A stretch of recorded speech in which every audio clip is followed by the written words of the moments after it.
hour sleep and battery settings.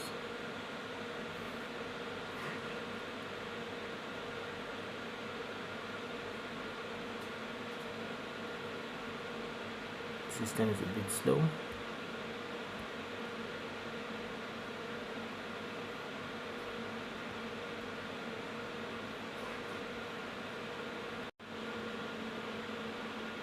So it's up now.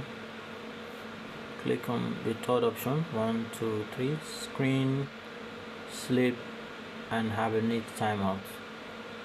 This is where the problem always lies, where you always have your computer going to sleep without you telling it go to sleep at a time you don't want it to go to sleep, or when you have your computer hibernating when you don't want it to hibernate.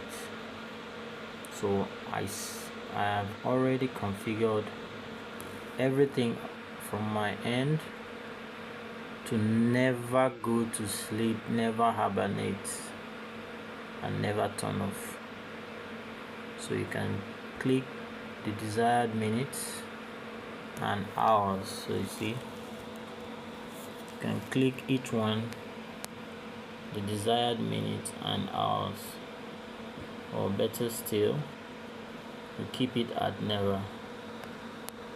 Okay, so this is where you do all the magic.